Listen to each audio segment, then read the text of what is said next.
right, after a rainy couple of days, we are finally starting to dry out here a little bit. Applause all around. Good Sunday morning to you. I am Jai Sidoris alongside meteorologist Ashley Beatty here. Sun, finally? Finally, yes. Gosh. It's starting to peek through, and we'll see more of it as we head through the afternoon hours as well. So enjoy today. We're not going to be warm necessarily. We're only going to see those temperatures up around 70 full forecast.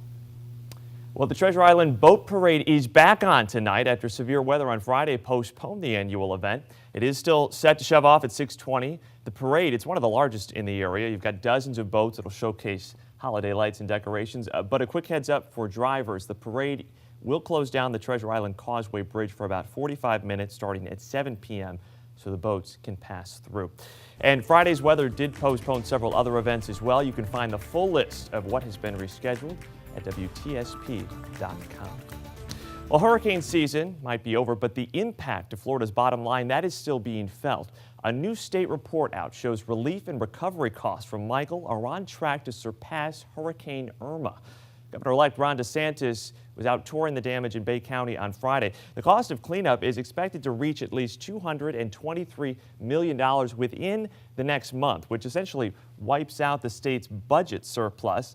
That means that money that would have gone to creating programs or going toward public schools, that'll be diverted instead to hurricane relief. We're doing our budget right now, and so we're going to see what that impacts the state. Now, the Office of Economic and Demographic Research calculated Irma's cost after 6 months to be roughly $350 million. Hurricane Michael's costs have already reached $100 million in the first 2 months, and that is only projected to increase. Red tide's grip on Florida's coastline just might finally be over. The latest FWC map shows no reported high concentrations along any part of the Gulf Coast, but there are still a few spots with some measurable levels. Case in point here, the only spot in the state with medium red tide levels, that is Palmasola Bay, west of Bradenton. But no doubt a very good sign overall for businesses and beach lovers from Collier all the way to Pinellas counties. And there has been debate, too, over whether septic tanks are at least partly to blame for feeding this year's severe blue-green algae and red tide outbreaks. Well, one state lawmaker seems to think so. Bradenton Republican Will Robinson, he has already filed a bill to bring back mandatory septic tank inspections. Those haven't been required since 2012. It is estimated there are nearly 3 million septic tanks in use in Florida, but that estimate hasn't been updated in years. That is something this bill would also address.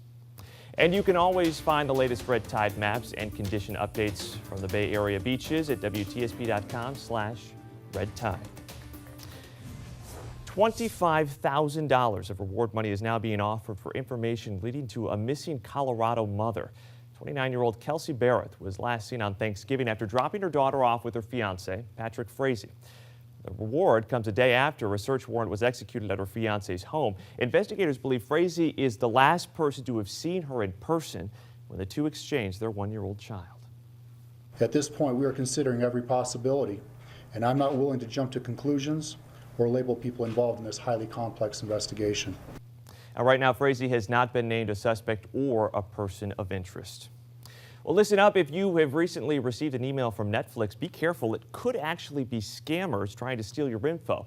Here's what you need to watch out for. If the email says to click on a link to update your account with your credit card number, address, and other personal info, that is a big red flag. Official Netflix emails will not ever ask for any of your personal information. If you have provided any personal details, Netflix does recommend you immediately change your password. And also, if you think you've got one of these emails, you can forward it to phishing@netflix.com. That's phishing with a PH. Well, consider it a Christmas miracle for your last-minute shoppers out there. Amazon is extending its free holiday shipping deal with no minimum purchase required through Tuesday. If you're doing the math, that is 1 week until Christmas.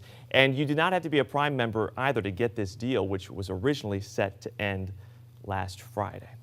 And 'tis the season, too, for sweets and treats, but the Food and Drug Administration is warning that glitter, which is now being used more and more on cookies and other desserts, is not always safe to eat. The FDA says this is how you can tell whether the glitter or dusting on your cookie or treat is edible. Carefully check the label of any decorative product you're considering for use in foods. Companies are required by law to include a list of ingredients on the label. Common edible ingredients include sugar, maltodextrin, cornstarch, other color additives. Most edible glitters, though, will state on their label that they are, in fact, edible. Health officials are making progress tracking down the source of contaminated romaine lettuce. The FDA says at least one farm in Santa Barbara County, California, contributed to the E. coli outbreak last month. They do warn that other farms also contributed, so you should continue to check those labels before buying any romaine lettuce. Specifically, you should keep an eye out for lettuce coming from Santa Barbara, Monterey, and San Benito counties in California. The FDA says nearly 60 people in 15 states, including Florida, have gotten sick from eating that tainted lettuce. Well, forget reading, writing, and arithmetic. How about a high school course on how to be an adult?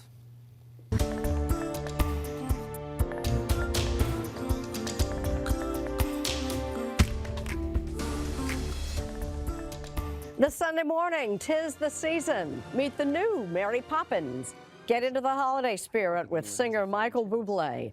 Plus, the latest trend in shopping, pop-up stores. Happy holidays from Sunday morning.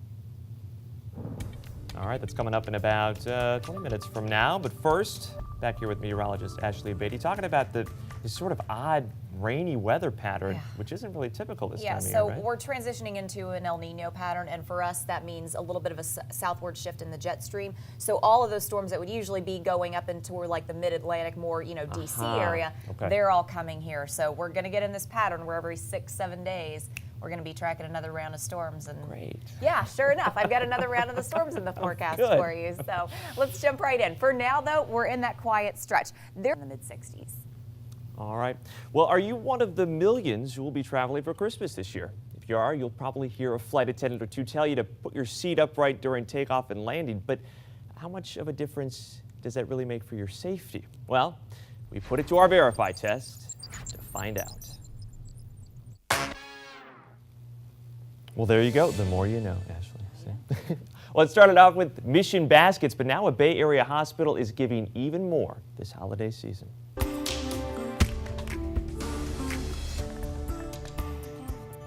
Well, this holiday season, we invite you to join 10 News in remembering our troops. We are collecting items like toothpaste, razors, white tube socks, beef jerky, and gum to send overseas. You can donate to our 10 for the Troops drive right here at our 10 News studios on Gandy Boulevard in St. Pete, or we've got several Bay Area Sonny's barbecue restaurants also collecting. St. Joseph's Hospital started filling baskets with Christmas presents in 1993. They called them Mission Baskets. The gifts were given to patients in need. Well, since then, the Mission and the holiday displays have both outgrown just simple baskets. 10 News reporter Bobby Lewis is on the road in Tampa, where a tradition hits a milestone year in a major way. We can set up and kindness. That has helped so many families and patients there in need. So all of the departments shop for specific families who have come through the hospital during the year. In St. Joe's, they give out more than 1,600 of those gifts. That's a lot of gifts each year. So, and a lot of happy families, I'm sure. Definitely. You know, it is the time of year either to maybe continue a tradition or Start a new one. start a new one. There you go. And 10 Communities' Catherine Bursch, she has some tried and true events for you to check out. List going. I've got family coming into town today, so Check, check, a few check. different ideas. What was your favorite class in high school? Did you have one? Ooh. Favorite subject? Well, I liked science. Naturally. Yeah. Okay. Well, so there was a new class here that is blowing up social media in one high school. It's called adulting.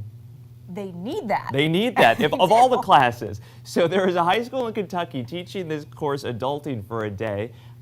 They teach all kinds of stuff here, from how to pay your bills, how to file your Budgeting, taxes. things like that, basic cooking, How to fill out a yeah. resume. So there was a North Carolina state representative who then tweeted applauding this effort, saying there should be more of this kind I of stuff, agree. not only in North Carolina, but well beyond.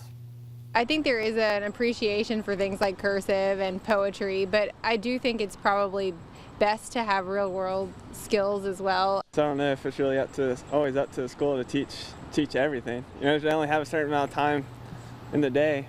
Teach them how to cook a basic meal. Representative Beasley says it is up to the state legislators to create laws that give students more access to these types of life skills. You know how I wish someone would have taught me how to balance a budget? Yeah, you know? it's so useful, and things like changing a tire or something. We're so used to just our phone calls AAA, but Right. you know I couldn't get out there and all Oh, the heck nuts no. and bolts. I'm calling somebody. I need to take one of those adulting classes. I think we all could benefit. Adulting is hard. Adulting is hard. All right, one final check on the weather here this morning. Yeah, we're looking quiet today. Thankfully, no rain, so you can ditch the umbrellas. If you're heading out to brunch this morning, it'll be dry, but it'll be a little bit on the cool side. Temperatures only climbing to around 70 degrees today. So I made you good and hungry. Now go have some eggs. Brunch is one of the better parts of adulting. It is. It is.